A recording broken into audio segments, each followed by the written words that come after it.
Bonjour à tous, j'espère que vous allez bien. Aujourd'hui, on se retrouve pour le résumé de la dernière émission, donc qui était une émission consacrée aux Jeux Olympiques avec des sportifs de haut niveau et médaillés olympiques. Donc, on va voir comment ils se sont débrouillés. C'est parti!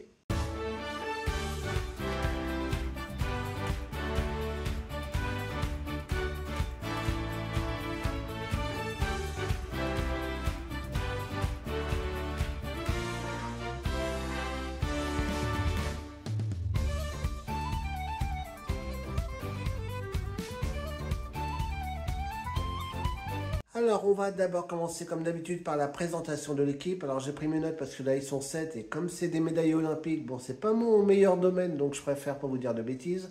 Donc, le capitaine était Mathieu Marteau, donc journaliste à France Télévisions et parrain de l'association, et vous allez comprendre pourquoi. Ensuite, nous avions Brahim Asloum, bon, ancien boxeur et c'est un habitué du fort, il vient très régulièrement. Nous avions Jérôme Fernandez, ancien joueur de handball. Nous avons également Vincent Clerc, ancien rugbyman. Émilie Andéol, championne olympique de judo. Sarah Ouramoun, championne de boxe et vice-championne olympique. Et enfin, Jean-Baptiste Marteau, journaliste également à France Télévisions. Et ils ont joué pour l'association Debout en Bout, dont je vous ai dit le parrain est Mathieu Marteau. En fait, l'association a pour but de prendre un peu conscience des frais que représentent les prothèses et surtout les remboursements, puisque en fait, Mathieu nous a expliqué que selon si on est accidenté de la route ou qu'on a une maladie et du coup qu'on a une prothèse, et ben, les remboursements ne sont pas les mêmes. Donc voilà, c'est un petit peu pour faire prendre conscience aux gens le but de cette association et également essayer de changer cette législation, que tout le monde soit au même pied d'égalité. Donc une très très belle association, donc j'avais pas existence et du coup qui nous prend un petit peu conscience de tous ces problèmes qu'on ne se rend pas forcément compte. Donc très belle association que Mathieu nous a bien parlé lors de l'émission. Mais maintenant on va voir si ils ont gagné, surtout combien ils ont récolté pour l'association. La cellule interdite était la salle des trophées. Eh bien oui, le Père Fouras accueillait des anciens ou des médaillés olympiques, donc des sportifs de haut niveau. Donc il s'est dit, c'est l'équipe idéale pour qu'ils puissent battre des records ou faire des grosses performances sur certaines épreuves. Et justement, ils devaient battre ces records pour gagner des clés ou des indices.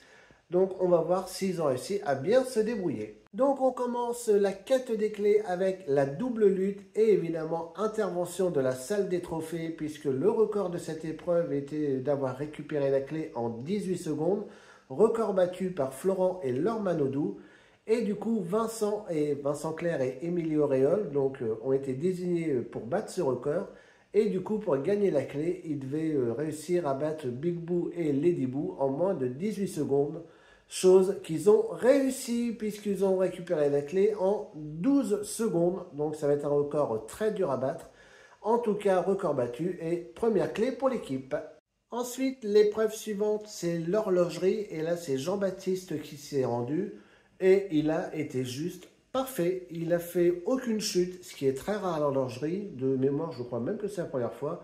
En tout cas, parcours sans faute. Et évidemment, une nouvelle clé pour l'équipe. Donc ça fait 2 clés. Donc pour l'instant, parcours sans faute pour cette équipe olympique. Ensuite, l'épreuve suivante, c'était la balance avec intervention de la cellule interdite et la salle des trophées. Puisqu'avant, cette épreuve se jouait avec des coéquipiers qui avaient entre 20 et 50 kg d'écart. Et là, du coup, le Père Fouras a poussé le vice encore un petit peu plus loin en mettant cette fois-ci 60 kg d'écart, ce qui est juste considérable. Du coup, il a appelé Jérôme et Sarah à faire cette épreuve. Malheureusement, l'écart était trop important, malgré que les 2 codes ont été trouvés, mais malheureusement pas dans le temps imparti. Mais là, le niveau était vraiment très très haut, donc le record n'a pas été battu et du coup, c'est le premier échec pour cette équipe. Mais là, le niveau était vraiment très très haut et quasi impossible, même si, comme je vous l'ai dit, les 2 codes ont quand même été trouvés, mais malheureusement trop tard. Ensuite, c'était l'épreuve de la cellule infernale et c'est Brahim qui s'y est rendu. Il est ressorti complètement lessivé, cuit et allongé, mais il a sorti avec la clé. Il a quand même réussi l'épreuve, très physique. J'adore de plus en plus cette épreuve d'ailleurs. J'étais pas très convaincu au début et plus ça va, plus elle me plaît. En tout cas, une clé en plus pour l'équipe grâce donc à la cellule infernale et Brahim Asloum. Alors ensuite, l'épreuve suivante était une ancienne épreuve qui restait qu'une saison en 2018. Il s'agit de Car Wars. Alors, s'il y avait eu intervention de la salle des trophées, donc la cellule interdite, et c'est Mathieu Lartaud qui s'y est rendu. Et effectivement, cette épreuve n'a jamais été gagnée lors de sa seule apparition, donc en 2018. Du coup, l'objectif, c'était de réussir enfin cette épreuve. Alors, je vous rappelle un petit peu dans le contexte l'épreuve originale, comment elle était. En fait, c'était un duel face à Passe-Muraille. Chacun avait un véhicule. Et le candidat devait viser 5 cibles pour décrocher la clé. Mais forcément, Passe-Muraille était là pour empêcher un petit peu le candidat de toucher les cibles. Et du coup, pour la version de samedi, c'était un petit peu différent. Ça s'est joué déjà en extérieur, donc sur la cour extérieure. Et là, chaque véhicule était équipé d'un ballon à l'arrière. Il fallait éclater le ballon de l'adversaire et il fallait le faire à 2 reprises pour remporter la clé. Mais malheureusement, le sort s'acharne sur cette épreuve. Mathieu n'a pas réussi à décrocher la clé. Alors, pour ma part, je n'ai pas du tout aimé cette version de Car Wars. À la rigueur, quitte à remettre cette épreuve, il fallait remettre l'épreuve telle qu'elle était avant. Elle était déjà beaucoup mieux. Et puis en plus, les niveaux d'écho étaient vraiment magnifiques. Donc la version qu'ils nous ont proposée là, samedi, c'était vraiment une version vite fait bien fait, histoire de faire un petit flashback de Car Wars. Mais j'ai pas du tout aimé cette version. Et de toute façon, heureusement, elle était là que samedi pour battre le record de cette épreuve. Donc voilà, quitte à remettre cette épreuve, il fallait remettre comme c'était avant. Mais bon, en tout cas, il y a eu un échec pour cette épreuve. La malédiction continue donc sur Car Wars. Ensuite, l'épreuve suivante était pour Sarah qui s'est rendue aux planches de pirates. Malheureusement, malgré qu'elle a tenu quand même bon, mais elle est tombée plus souvent qu'elle est restée sur les planches. Donc c'est un nouvel échec pour l'équipe. Donc aux planches de pirates, malheureusement, pas de clé. Ensuite, l'épreuve suivante était looping. Alors c'est vrai que d'habitude on retrouve plutôt cette épreuve dans les aventures. Bon là on l'a retrouvée pour la quête des clés. C'est Brahim Asloum qui s'y est rendu. Alors j'ai cru qu'il allait vomir au bout d'un moment, mais il a réussi à enchaîner tous les loopings, permettant à l'équipe de récupérer une clé supplémentaire. Donc j'ai bien rigolé en regardant l'épreuve parce que j'ai cru que Brahim allait nous péter un câble. Mais en tout cas, l'essentiel c'est d'avoir récupéré une clé supplémentaire. Ensuite, l'épreuve suivante, ou devrais-je dire les épreuves suivantes. En effet, on avait 2 épreuves en une, puisque le chasseur a récupéré Mathieu et il devait jouer la clepsydre humaine, pendant que Émilie se rendait à l'araignée. Donc tout simplement, Mathieu devait tenir en équilibre un bocal rempli d'eau qui se remplissait au fur et à mesure. Et il fallait qu'il résiste le plus longtemps possible. Si jamais il lâchait le bocal, et que Émilie n'était pas encore sortie, du coup elle était prisonnière. Donc plus il tenait longtemps, plus Émilie pouvait rester dans l'épreuve. Et du coup Émilie a fait l'épreuve de l'araignée. Alors très très bonne méthode au départ, elle s'est vraiment bien rendue près de la barre, elle a même récupéré la clé, mais le problème c'est qu'à son retour elle est tombée et elle n'a jamais réussi à se relever. Et malheureusement ce qui devait arriver arriva, c'est qu'au bout d'un moment Mathieu ne pouvait plus tenir et à un moment il a lâché. Et malheureusement, Émilie n'était toujours pas ressortie. Donc malheureusement, Émilie est restée prisonnière dans l'épreuve de l'araignée. Donc dommage parce qu'elle avait la clé, mais c'est vrai que Mathieu ne pouvait vraiment plus tenir, hein. Le bocal était vraiment rempli à ras-bord. Donc très très belle performance parce qu'il a vraiment tenu très très très longtemps.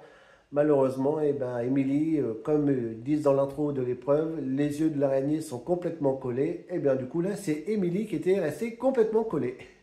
Ensuite, l'épreuve suivante, et j'étais très content de la retrouver parce que c'est une de mes épreuves favorites, c'est l'épreuve du métro. Alors, je ne dis pas ça parce que je suis moi-même conducteur de tramway à Rouen, mais du coup, j'étais content de retrouver cette épreuve et c'est Jean-Baptiste qui s'y est rendu.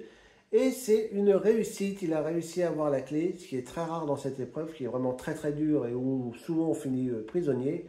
En tout cas, il a gardé son calme, il a été rapide et efficace, et donc du coup, une nouvelle clé pour l'équipe.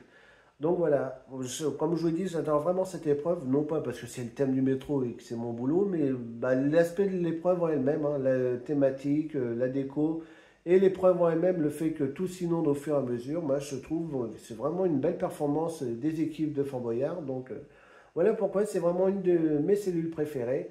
En tout cas, elle a été réussie par Jean-Baptiste, donc ça prouve qu'on a vraiment une très très bonne équipe parce que cette épreuve est loin d'être facile. Et enfin, la dernière épreuve pour la quête des clés, c'était la caserne avec, encore une fois, intervention de la cellule interdite et de la salle des trophées. C'est Vincent Clerc qui s'y est rendu et il avait pour but interdiction de tomber une seule fois sur la caserne, donc sur le tapis roulant. Sinon, malheureusement, l'épreuve était perdue. Donc du coup, Vincent s'est rendu à la caserne et il a accompli sa mission avec brio, hein. Il n'est pas tombé une seule fois du tapis roulant, il a rempli les seaux au fur et à mesure. Et du coup, ça fait une nouvelle clé donc, pour l'équipe. Donc ça fait un bilan pour la quête des clés, donc un total de 6 clés et une prisonnière, Émilie Andéol, donc du coup qui va avoir sa libération tout de suite. Donc pour la libération d'Emily, eh bien c'est ce qu'on a le plus souvent dans cette saison. C'était le but où il fallait vraiment tout casser dans la cellule pour trouver la clé qui était cachée par Willy. Et du coup, elle a réussi à tout casser dans la cellule et à trouver la clé et du coup à sortir avant les 2 minutes imparties. Donc du coup, Emily a pu rejoindre l'équipe donc pour continuer les aventures. Donc maintenant c'est le jugement, donc pour récupérer la 7e et dernière clé, du coup c'est Jérôme qui s'est proposé et il a été une fois de plus chez Rouge. Donc là ça y est, en Blanche cette année est définitivement hors service, hein. Personne ne va aller chez Blanche cette année, donc on ne sait pas pourquoi. En tout cas, Rouge a proposé à Jérôme le duel des lutteurs. Alors j'ai jamais d'ailleurs compris pourquoi cette épreuve s'appelait comme ça. Donc il a affronté Big Boo, vous savez c'est l'épreuve où il y a un gros ballon et qu'il faut éclater avec la force des mains. Donc c'est pour ça que je ne comprends pas trop pourquoi cette épreuve s'appelle les lutteurs. En tout cas, la chose principale c'est que Jérôme a réussi à éclater le ballon avant Big Boo. Et du coup il a pu être libéré, donc l'équipe est bien au complet pour faire les aventures. Alors ensuite, pour les aventures, la première épreuve, c'était les catacombes. Et du coup, c'est Brahim Asloum qui s'y est rendu, sachant que Brahim a une phobie des serpents, mais c'est même plus une phobie à ce stade-là. Il a malgré tout surmonté sa peur et sa phobie pour l'association et il a réussi à récupérer un premier indice. Honnêtement, j'ai cru qu'il n'y arriverait jamais parce qu'il était totalement tétanisé. Il passe sous sa casse, n'a rien fait pour aider. Évidemment, c'est son rôle aussi. Mais en tout cas, bravo à Brahim pour son courage et du coup qui a réussi à récupérer le premier indice donc, pour ses aventures. Ensuite, l'aventure suivante, c'était les cotons-tiges aériens et du coup, intervention de la cellule interdite et de la salle des trophées. Et c'est Vincent qui s'y est rendu et il devait battre le record de 40 secondes, donc récupérer l'indice en moins de 40 secondes. Il a affronté Booster et le record a été juste pulvérisé puisqu'il a fait tomber Booster en 14 secondes. Donc là, il n'y a pas photo et du coup, ça fait un nouvel indice donc pour l'équipe. Ensuite, l'épreuve suivante, eh bien, c'était la dégustation chez William. Donc, il a proposé à Jérôme et Vincent des œufs mimosa. Par contre, c'était des œufs de 100 ans, donc forcément, c'était beaucoup moins alléchant. Bon, ils ont eu du mal, mais ils ont réussi à finir le plat, même assez rapidement d'ailleurs. Du coup, encore un indice donc pour l'équipe. Donc, pour l'instant, c'est un sans faute. Alors ensuite, l'aventure suivante, c'était le train fantôme, mais avant ça, Emily, donc qui était désignée pour l'épreuve, s'est rendue dans la cellule interdite et la salle des trophées, et elle avait pour mission de ne pas dépasser un certain niveau sonore, donc pour récupérer l'indice. Alors malheureusement, elle a joué de malchance parce qu'elle s'est bien débrouillée, c'est-à-dire qu'elle n'a pas crié une seule fois, elle a réussi à récupérer les papiers à chaque fois sur les scorpions et les bêtes qui se présentaient. Malheureusement, elle ne tombait pas sur les bons papiers et malheureusement, le temps a joué contre elle et elle n'a pas réussi à récolter l'indice. C'est vraiment dommage hein, parce que franchement, elle avait vraiment bien géré son stress, elle n'avait pas crié et comme je vous l'ai dit, elle récupérait bien les papiers. Là, malheureusement, on va dire que c'est la chance avec un jeu contre elle, donc c'est vraiment dommage. Mais en tout cas, pas d'indice donc pour cette épreuve du train fantôme. Et enfin, la dernière aventure était pour Jean-Baptiste Marteau, donc dans la cabine vertigineuse. Malheureusement, Jean-Baptiste s'est laissé un petit peu impressionné par le vide et du coup, il était plus préoccupé par ça que par l'énigme du Père Fouras. Et malheureusement, c'est un échec pour cette dernière aventure. Donc, en tout cas, l'équipe a récolté en tout 3 indices pour la salle du trésor. Donc, on verra si ça a été suffisant. Alors ensuite, c'est l'heure du conseil et du coup, c'est Vincent qui a ouvert les duels et du coup, il a joué à l'épreuve du Bonneto, donc un vieux classique de Fort Boyard. Donc, il avait 2 essais pour retrouver le Boyard caché et gagner les 15 secondes dans la salle du trésor. Alors, il n'a pas réussi du premier coup, mais il a réussi au deuxième coup. Donc du coup, ça fait 15 secondes supplémentaires donc, dans la salle du trésor, donc grâce au duel du Bonneto gagné par Vincent. Alors ensuite, le duel suivant était pour Brahim Asloum qui a inauguré du coup une toute nouvelle épreuve, un nouveau duel, le colosse au pied d'argile. Alors je vous explique un petit peu le but. En fait, chacun avait le colosse de son adversaire face à lui. Et à l'aide d'une petite catapulte, il devait faire écrouler le colosse. Et le premier qui faisait écrouler le colosse de son adversaire remportait le duel. J'ai franchement adoré cette épreuve, très originale, simple et franchement bien pensée. Elle met un petit peu de suspense, donc j'ai bien aimé ce duel. Malheureusement, Brahim n'a pas eu de chance et il n'a pas réussi à écrouler le colosse avant son adversaire et du coup c'est un duel perdu. En tout cas, bravo aux équipes de Fort Boyard pour ce nouveau duel que j'ai franchement adoré. Et enfin pour le dernier duel, c'est le capitaine Mathieu qui s'est rendu et là du coup il avait le choix entre deux duels, donc deux duels où il y avait un record à battre, donc toujours avec la cellule interdite et la salle des trophées. Du coup, il avait le choix entre empilage, donc il fallait battre le record de 10 empilages qui tenaient en équilibre, ou alors les compteurs où il fallait qu'ils s'approchent à 5 centièmes près, donc soit à 14 secondes 95 ou 15 secondes 05, donc pour gagner le duel. Et du coup, Mathieu a préféré jouer au compteur. Alors, il avait deux chances pour battre le record, donc malheureusement, le premier coup, il a fait 15 secondes 47. Et le deuxième coup, il a fait 15 secondes 27. Malheureusement, le record n'a pas été battu et du coup, c'est encore un duel perdu pour ce conseil. Donc du coup, l'équipe dispose de 2 minutes et 45 secondes dans la salle du trésor. Donc on va voir si avec ce temps-là, ils ont réussi à trouver le mot code rapidement et surtout, on va voir combien ils ont ramassé de boyards. Donc du coup, je vous rappelle que l'équipe avait 3 indices. Alors les indices étaient Saturne, Agré et Bague. L'équipe a trouvé le mot code très rapidement, mais Mathieu s'est quand même porté en sacrifice, tout simplement puisque vu avec son handicap, je vous rappelle qu'il porte une prothèse, c'est pour ça que c'est le parrain de l'association. Donc du coup, il s'est porté en sacrifice puisque forcément, il ne pouvait pas courir dans la salle du trésor. Donc l'indice du coup qu'il a eu était olympique, donc du coup c'était une évidence pour le reste de l'équipe et bien sûr le mot code était anneau. Et bah oui, forcément une équipe olympique, hein, les anneaux olympiques. Donc voilà, comme je vous l'ai dit, l'équipe a trouvé le mot code très rapidement, c'est bien organisé sur le damier et a récupéré beaucoup de boyards puisque c'est tout simplement le record pour l'instant de la saison dans la salle du trésor puisqu'ils ont récupéré la somme de 19 545 euros. Donc comme je vous l'ai dit, c'est le record, donc un record battu en plus pour cette émission, pourtant qui ne faisait pas partie de la salle des trophées. Mais voilà, donc quasiment 20 000 euros de récoltés dans la salle du trésor pour de bout en bout. Donc très très belle performance. Et c'est pas fini puisque maintenant il y a la deuxième partie avec Fort Boyard toujours plus fort. Donc pour Fort Boyard toujours plus fort, alors le programme que nous avons eu, on a vu un petit peu le métier des ceux qui s'occupent de la sécurité des épreuves aériennes. Donc ils sont trois et donc chacun a bien son rôle. Donc voilà, on a vu un petit peu leur métier. On a vu également l'arrivée de Booster, donc comment que ça s'est fait, sa préparation, comment il s'est entraîné aux épreuves et comment il a été reçu. Donc voilà, donc pour l'arrivée de Booster. On en a vu un petit peu plus sur une épreuve culte et là en l'occurrence c'était la balance. Donc on a retrouvé au cours de l'émission, donc on a vu tous les secrets de la balance. Et enfin on a vu les coulisses de cette équipe spéciale olympique. Et surtout, ils étaient là pour faire les 3 épreuves bonus et pour tenter de gagner 1500 euros supplémentaires donc pour l'association. Donc on va voir si ça a été réussi. Et la première épreuve bonus, alors là ils l'ont ressorti des tiroirs parce que ça faisait hyper longtemps qu'on ne l'avait pas vu, c'était le pont de singe. Et du coup c'est Jean-Baptiste qui a affronté Booster. Malheureusement, c'est un échec. Un Booster a été beaucoup plus rapide et Jean-Baptiste a eu plus de mal à tenir l'équilibre qu'à être rapide. Donc malheureusement, il n'y aura pas 500 euros supplémentaires avec l'épreuve du pont de singe. Ensuite, c'était la traditionnelle épreuve de la surprise du chef. Donc du coup, c'est Vincent qui a fait cette épreuve. Donc il s'est d'abord rendu au laboratoire. Donc lundi suivant était dans le premier étage du laboratoire. Ensuite, il s'est rendu au Roi du Silence. Donc là, il n'y avait pas d'épreuve à faire au Roi du Silence, hein. Lundi, c'était tout simplement à côté justement de ce fameux Roi du Silence. Ensuite, ils sont rendus dans la loge des candidats. Et enfin, la clé se trouvait encore une fois dans la fosse à ketchup de la ketchuperie. Et là, du coup, lui, ne s'est pas posé de questions, puisqu'au début, il a été la chercher normalement. Puis à la fin, il s'est carrément jeté dedans pour récupérer la clé.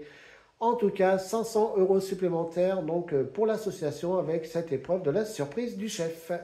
Et enfin, la dernière épreuve bonus, c'était pour Sarah au Rodéo Dino. Alors, bon, là, il y a eu polémique. Et même, d'ailleurs, Willy ne savait pas comment faire. Puisque Sarah a gagné la clé, mais pas en respectant les règles. Donc, je vous explique en fait ce qui s'est passé. À la base, Rodéo Dino, on monte sur le dino, on prend l'os et après on tape avec l'os pour faire tomber la clé. Sauf que Sarah a vu que cette méthode-là, ça ne l'inspirait pas, tenait pas l'équilibre. Donc du coup, qu'est-ce qu'elle a fait? Elle est restée par terre, elle a jeté l'os sur la clé pour la faire tomber, ce qu'au bout d'un moment réussi à faire. Alors du coup, il y a eu litige.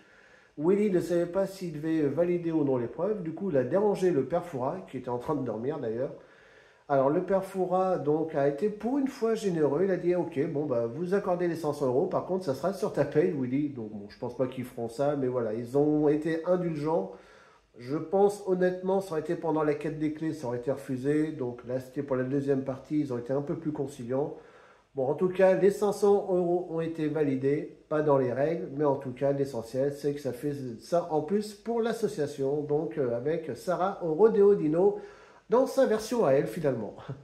Donc le total des gains pour l'association Debout en Bout s'élève à 20 545 euros. Donc la barre des 20 000 a été franchie par cette équipe olympique qui a été juste efficace, performante, franchement rien à dire. Très très belle équipe, surmotivée.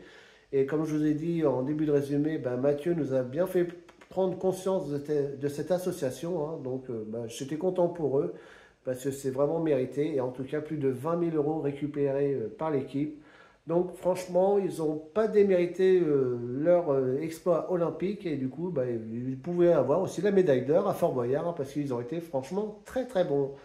Donc maintenant, je vais vous parler un petit peu de la suite des événements de Fort Boyard parce que malheureusement, ça va s'arrêter. Donc je vous explique un petit peu. Alors en effet, avec les Jeux Olympiques de Paris 2024, du coup, Fort Boyard est interrompu pendant 4 semaines. Oh mon Dieu, que ça va être long, ça va être en supplice là. Ouais. Donc voilà, 4 semaines d'interruption donc pour laisser place aux Jeux Olympiques de Paris 2024. Du coup, la prochaine émission est à retrouver le samedi 17 août avec l'équipe de Franck Leboeuf.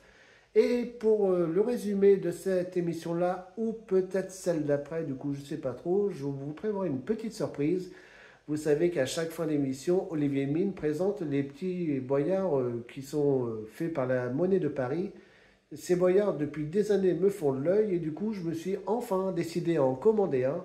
Donc ça y est, je l'ai commandé, donc malheureusement, et je pense qu'ils doivent être victimes de leur succès puisque ça sera expédié qu'à partir du 12 août.